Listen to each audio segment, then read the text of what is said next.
Continuing with Bryan Bulaga and running way late. Bryan, sorry for my clock management. You should be used to it. You played for Mike McCarthy. We'll have less sleep and we'll be grumpy. So you're not buying the I don't have a scheme from Jonathan Gannon, which I feel a little embarrassed because I took that hook, line, and sinker and wrote about it and led with it in my story. And you think that you're calling BS on that? Help me understand what this means. Yeah, I mean, he has a scheme and he has a foundation and something that he believes in will always go back to no matter what. And that's every coach. Mm-hmm. Every coach has a scheme. Every coach has a base foundation that they will always build off of. So, like, sure, he said we may play 4 down, we may play 3 down, we may play jam, we may do this. We're going to change it week to week. Well, yeah, every coach changes plans week to week, but there is a foundation that they are installing right now that is day one install. They're not installing 3 different defenses on day one and say, hey, we can go to any of these at any time. No, that's not true. They are installing a certain principle and foundation scheme, and probably as we speak, or I don't know what their schedule is or what they do. But yeah, he has a scheme, and everything then builds off of that scheme.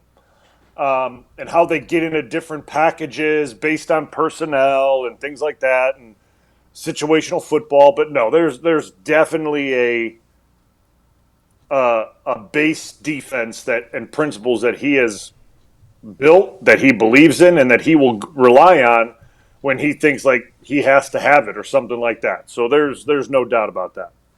So my point and the way I took it as is that he does want to modify things based on what people he has.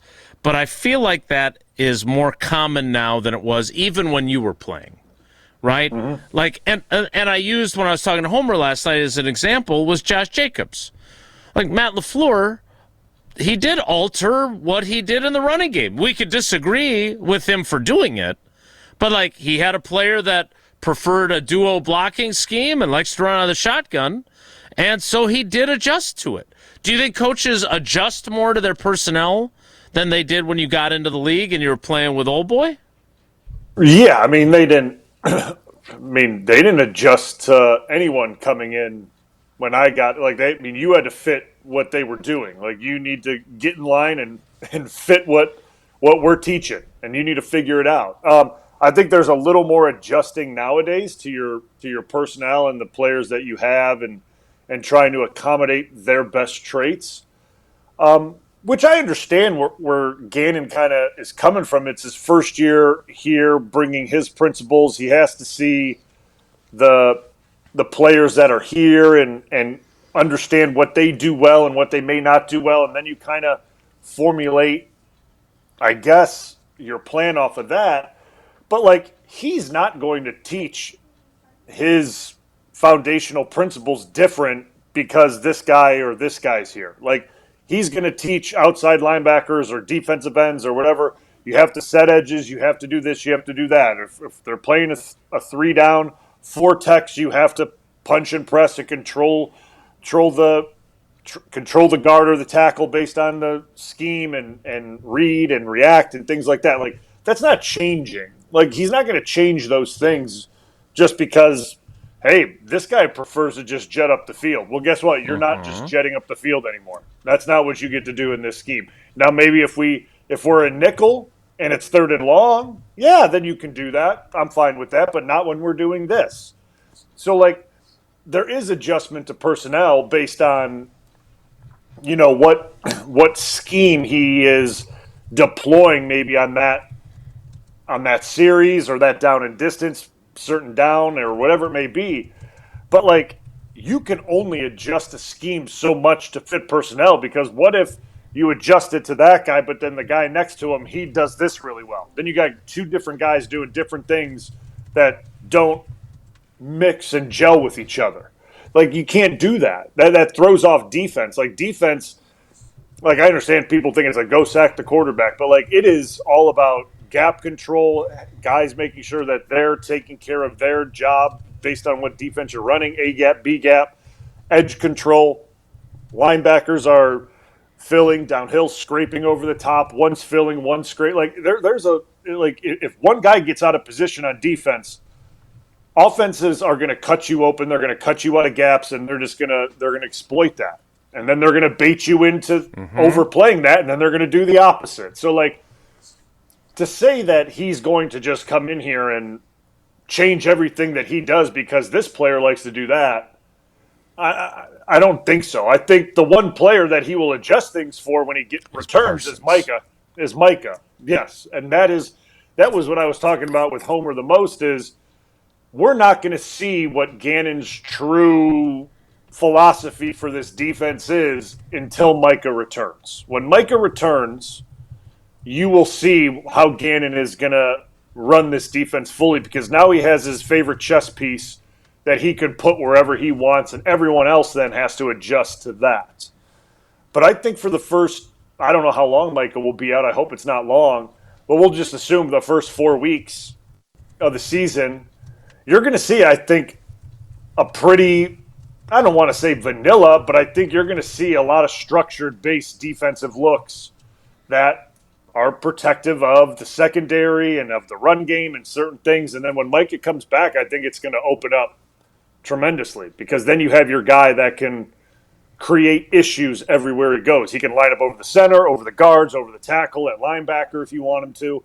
He can go everywhere. And based on what defense he plays, if he plays a jam front, right? You could put Micah somewhere at linebacker and let him just pick a gap and blitz and pressure and do things. And then he's on a back, which that should be really fun for a running back. Not really, but you get my point. But we won't see that until Micah's back in the fold, in my opinion. Blue, because Gannon put us to sleep, and I said it's not a huge deal, winning the press conference, but the first time out after 4 months being hired, and with what Jeff Hafley did and how dynamic he was, just from a player standpoint, I said it does matter. I want my coach to be smart. I want him to put us in great positions to be successful. I don't need him to be Newt Rockne, but I do like a little bit of juice. How do you look at that from a player standpoint now also as a media guy? What do you think of how Gannon's first, I guess, look to our fans went? Yeah, I mean, I think because I didn't watch it live or anything like that, I went back and watched a lot of clips and kind of was going clip to clip on it. Oh, the big clipper. Yeah, the big clippy. And yeah, it was a little dull. Ugh. We'll just put it that. It was a little dull. Yeah. We'll just put it that way. Hemophiliacs didn't have to worry about it. Let's just put it that way. Yeah, but like I'll just say this, like I guess and I know Jason, you'll probably not like this. I guess from a media standpoint, like I guess I don't really need him to be that type of guy in press conferences. You know what I mean? Like I don't need him to be exciting and overly like exuberant and have that personality. Like you'd have to ask the guys once you're able to talk to them, how is he in the room, the defensive room? Yep. Exactly. And how does he communicate the message? And does he get it across clearly and things like that? Like, I'll tell you one thing. The guy's got fire. We saw him on the sideline when he was the head coach of Arizona. He punched a guy. Yeah, he's got something in him. Little angst. He's got something. Yeah, he's got a little something. So, like, we'll just put it that way. It's not like he's, like, monotone all the time and doesn't get a little fired up. He's got it in him. It's just like obviously in the presser you'd love like a KG